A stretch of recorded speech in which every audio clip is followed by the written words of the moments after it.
In this particular video, we are going to continue with the mathematical proof techniques.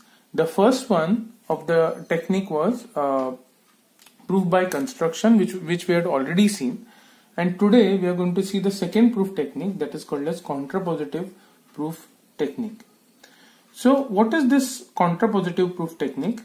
So in this technique, using the logical equivalence, suppose the statement given to you is P implies Q. This statement can be converted to an equivalent contrapositive statement, not Q implies not P.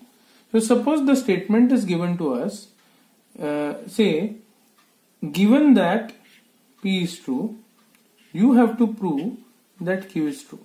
Suppose this statement is given to us, so P is known to be true and we are asked to prove that Q is true.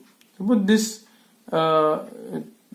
statement is given to us, then in this contrapositive technique you have to convert this particular original statement into an equivalent contrapositive statement, and the equivalent contrapositive statement can be written as if Q is known not to be true implies P will also not be true. So this is contrapositive and the meaning of both will remain same. Now we have already taken an example just to clear our doubt, and here in this example it is asked, if n square is an odd integer, then we have to prove that n is also odd. So this problem is actually now divided into two parts. So what is this P? This P is nothing but what is given to us, that is n square is an odd integer. And what is Q? What is asked to prove? We have been asked to prove that n is also odd, that is Q. So P is given to us and we are asked to prove that Q is true. So as part of the solution, the very first thing what you need to do is, this original statement you have to convert into an equivalent contrapositive statement. So an equivalent contrapositive statement for this will be, if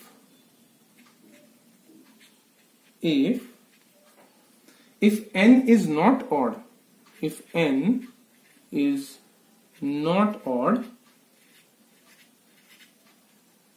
then prove that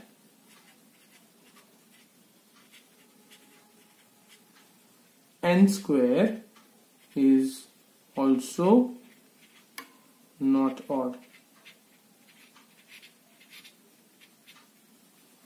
I have just converted this original statement into an equivalent contrapositive statement. So n is also odd. So if n is not odd, so this is not Q, then we have to prove that n square also is not odd. So this is not P. Right? Now we have to start proving using this statement and not the original statement. And now the proof technique is almost same as your proof by construction that we saw last time. Now what is given to us? We've been given that n is not odd. Therefore, there exists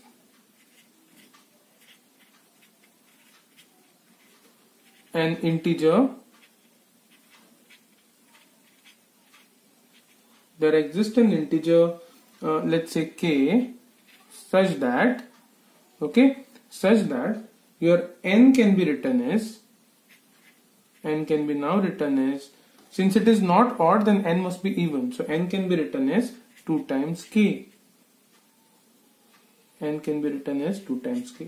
So I will call this as equation 1. Now what is asked to prove is n square is also not odd. So what I will do, I will square both the sides. So squaring both sides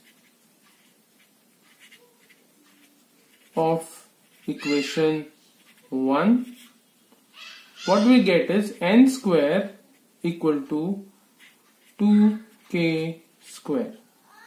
This is what we get. So this can be further written as n square equal to 4k square. Okay, so 4k square can be further written as 2 into 2k square. Okay, and this is equation, I will just call it as 2. So from equation 2,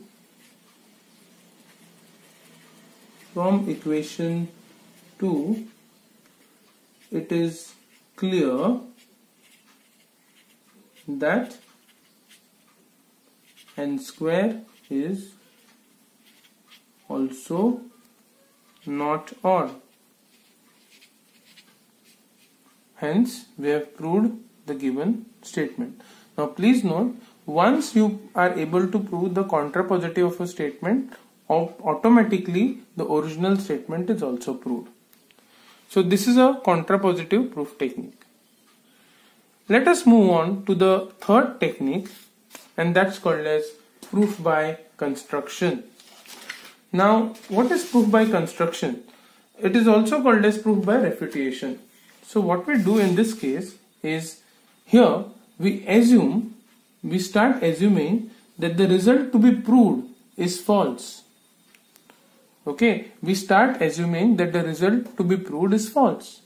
And then we begin with our assumption that we have just made. And with this assumption, as you continue solving, if you get a contradiction on the way, then we say that our assumption was false or wrong. And which means what is asked to be proved in the original statement has to be true. Okay. Now, suppose we are asked to prove that root 2 is irrational number. So let's start solution. So the very first thing what proof by contradiction does is, what is asked to prove that root 2 is irrational. So let us assume that root 2 is rational. Okay, so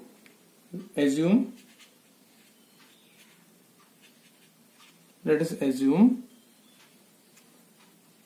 root 2 is rational. Now, when any number is rational number is what? A number is called as rational number if there are two integers and that number is formed by division among those two integers. Okay, so we will take this particular analysis further, and we'll say let a and b be two integers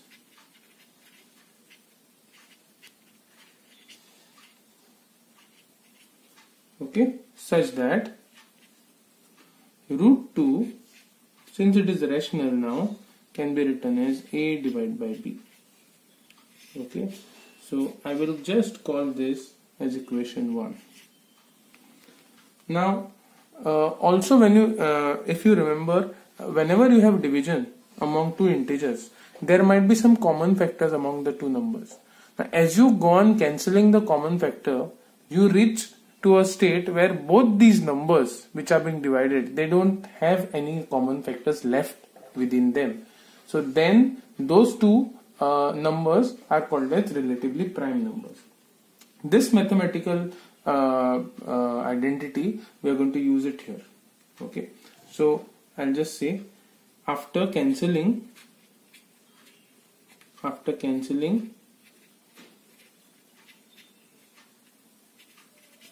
the common factors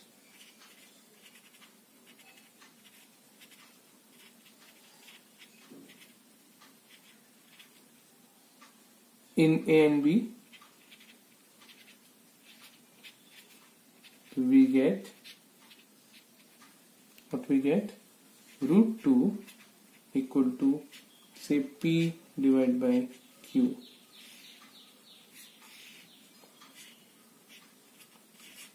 Where very important here, where P and Q are relatively prime.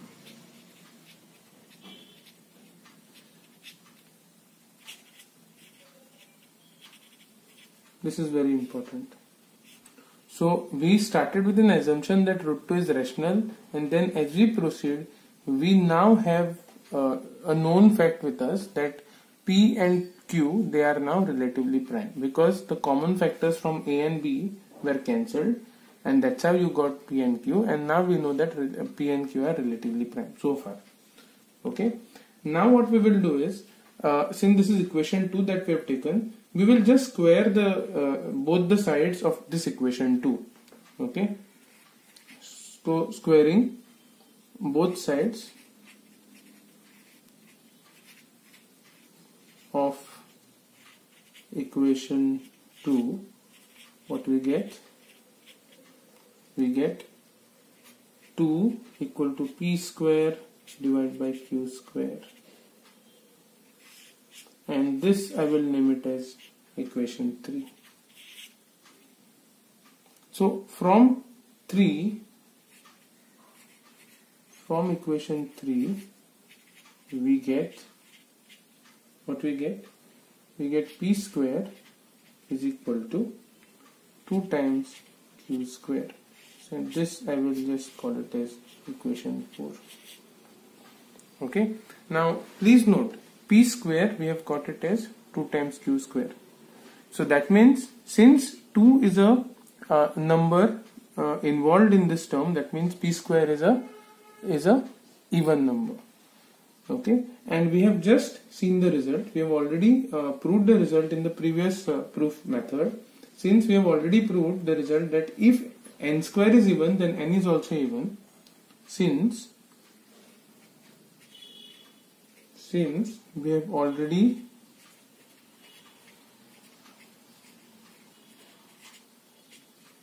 proved the result that if n square is even, okay, if n square is even, then n is also even. Okay, we conclude that our P is even. Okay, we conclude that P is even. So far we have concluded that P is even. Now let us go into the definition of even. Okay, now since P is even, we can say let K be an integer such that P can be written as 2 times K, and I can do this because I have just concluded that P is even. So P is nothing but 2 times K. Now I will just name this as equation 5. We can substitute equation 5 in equation 4 that we have seen. What is equation 4? Equation 4 was P square equal to 2Q square. So wherever P occurs, we can just replace P with 2K. So it becomes 2K square equal to 2Q square. Okay. So this can be then further written as 4K square equal to 2Q square. Okay, cancelling this, you get finally Q square is equal to 2K square. And I will also call this as equation 6. So again I'll use the same method. We have already proved that if n square is even, n is also even. So from equation 6, we conclude that Q is even. Why I conclude Q is even? Because we have already proved in the previous proof technique, we have already proved a proof wherein we said if n square is odd, n is odd, and if n square is even, n is even. Okay, so now please see this. We have with our assumption that root 2 is rational. Okay, we have come to a state where now we say that P is even and Q is also even. If we go back and check what we have proved just now, you will realize that as we continued, after our assumption, as we continued solving, we said that P and Q are relatively prime. But as we went further, as we came here, now we have found a contradiction. Since P is even and Q is even, that means even number, so there is a common factor called as 2 involved. So since there is a common factor 2 involved in P as well as Q, there is a common factor that is 2, because both are now proved as even, they cannot be relatively prime. Okay, so I write since we have found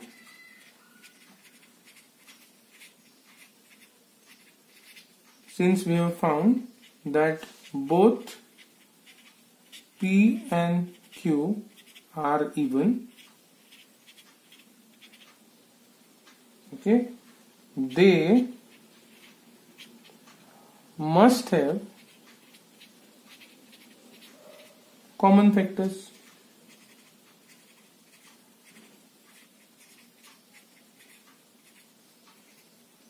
Which contradicts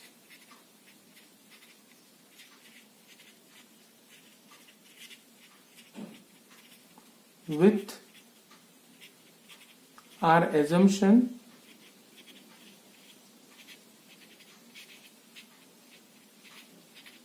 that which contradicts with our previous result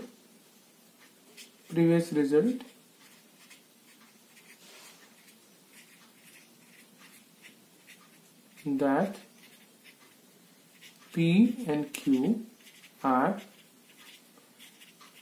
relatively prime. Okay, so there is a contradiction. Therefore, since with our assumption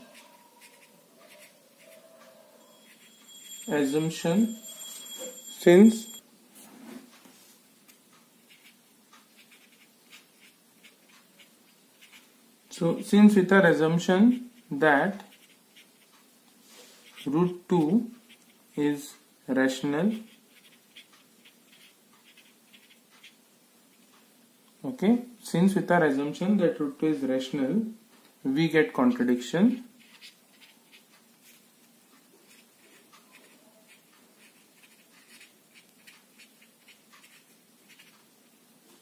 Okay, we know that our assumption is false,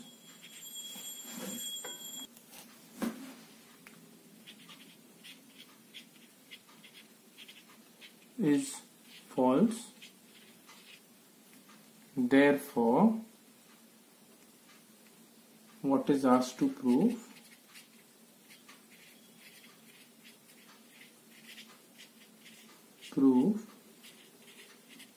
Must be true.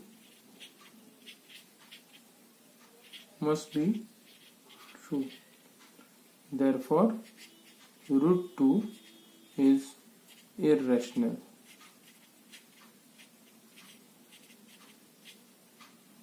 Proved.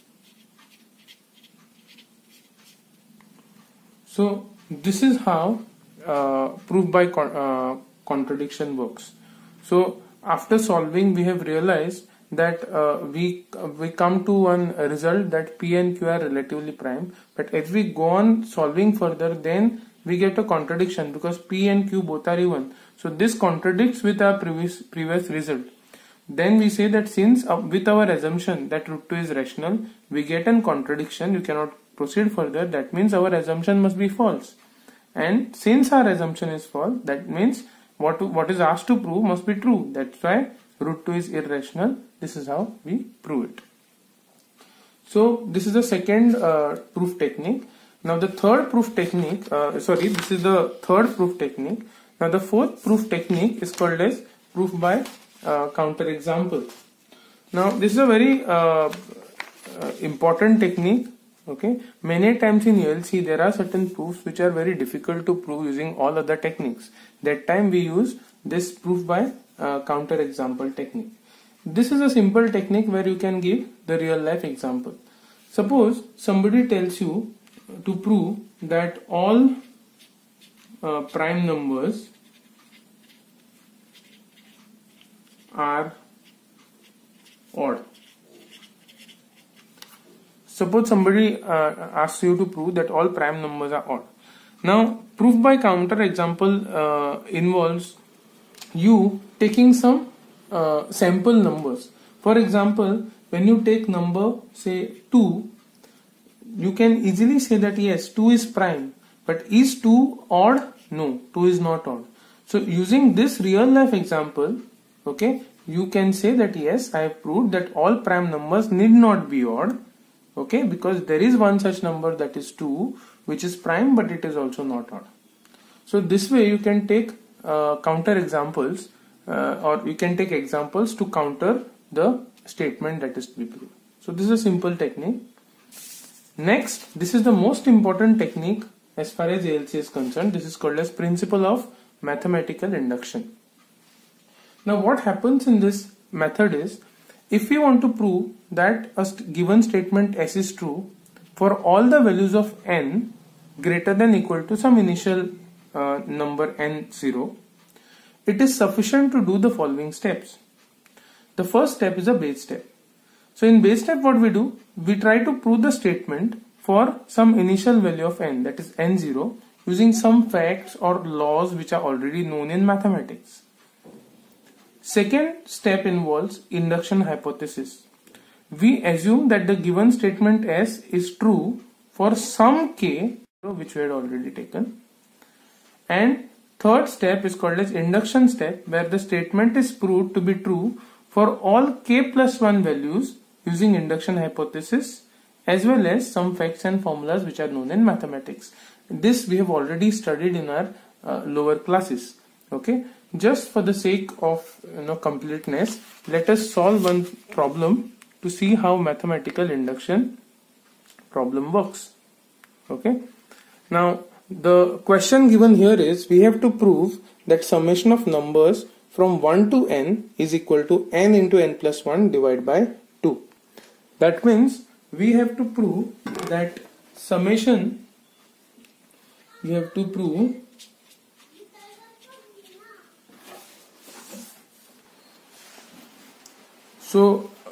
we have to prove that summation of I equal to 1 to n is equal to n into n plus 1 divided by 2. So we have to prove this thing. Okay, so let us start solving. Base step.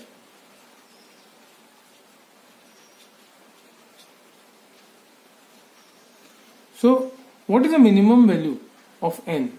As you can easily say that numbers from 1 to n, so minimum value of n should be 1. So let n equal to 1, then, and for reference sake I will just call this as equation 1. So let n equal to 1, then 1 can be written as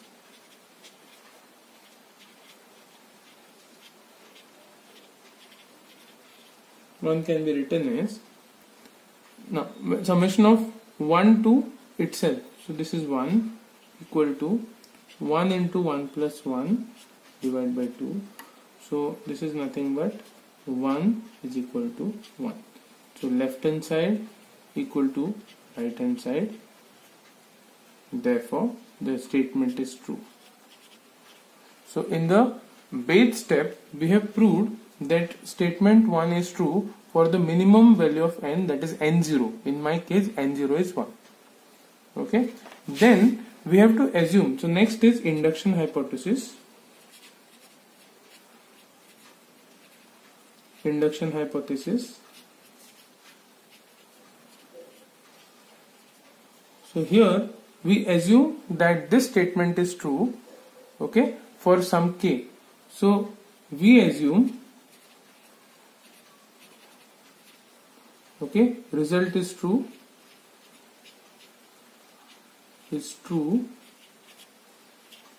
for some n equal to k. So our assumption here says that for summation I equal to 1 to k equal to k into k plus 1 divided by 2. So this is my assumption. I assume that this is true. So this is equation 2. Next, I'll be using induction step.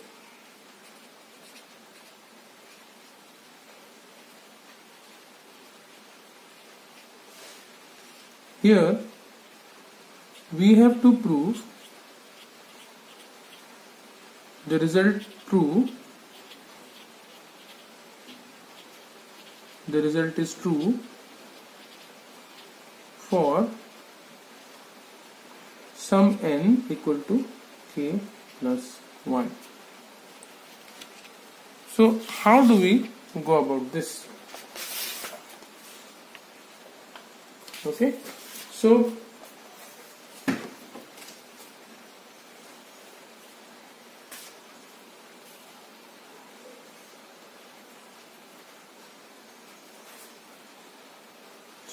in general, to prove, we have to prove the statement is true for summation of I equal to 1 to k plus 1, okay, equal to k plus 1 into k plus 1 plus 1 divided by 2. So we have to prove this, and this is let me call it as equation 2. Now let us our aim is to prove the left hand side should be equal to right hand side. So consider the left hand side, okay, consider left hand side. Now summation I equal to 1 to k plus 1 can be written as, okay, 1 plus 2 plus 3 and so on till k plus one more term, that is k plus 1. Now what is this? So from our induction hypothesis, that is from induction hypothesis,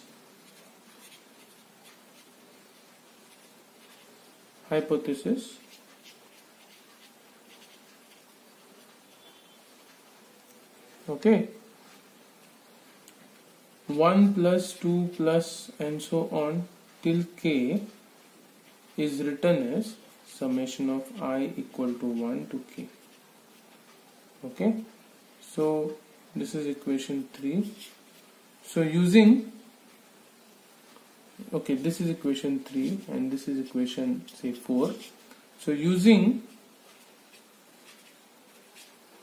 4 in 3 we get, okay, summation of I equal to 1 to k plus 1 can be written as k. So what is 1 to k? This can be written as summation of I equal to 1 to k plus k plus 1. Fine. Now what is summation of I equal to 1 to k? The induction hypothesis says that 1 to k is nothing but k into k plus 1 divided by 2. So from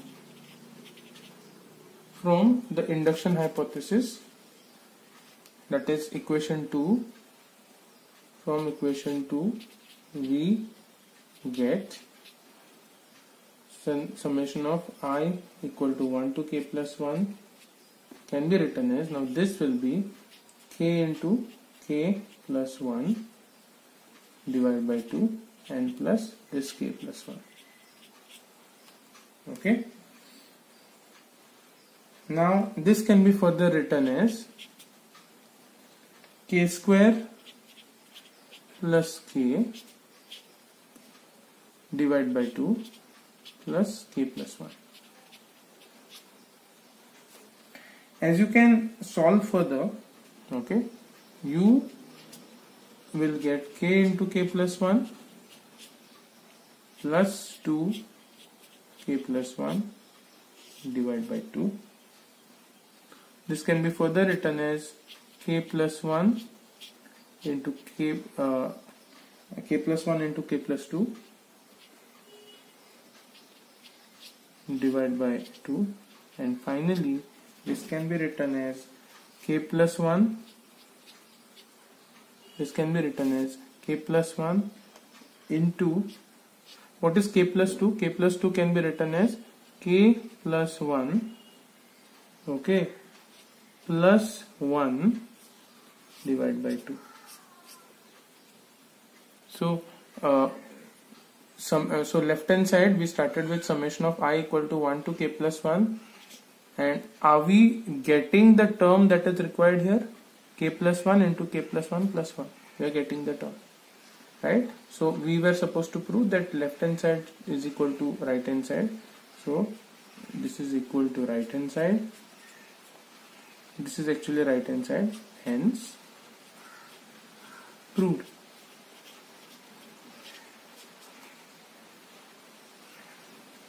Okay, so that's it for the today's session. This is the end of the mathematical preliminaries. There are also other preliminaries that I want you all to revise. One is graphs and trees from data structures. So I will not revise those further because recently I've studied graphs and trees, but please do revise graphs and trees and whatever we have covered, okay, and then we will freshly start with the introduction to automatas in our next sessions. Thank you.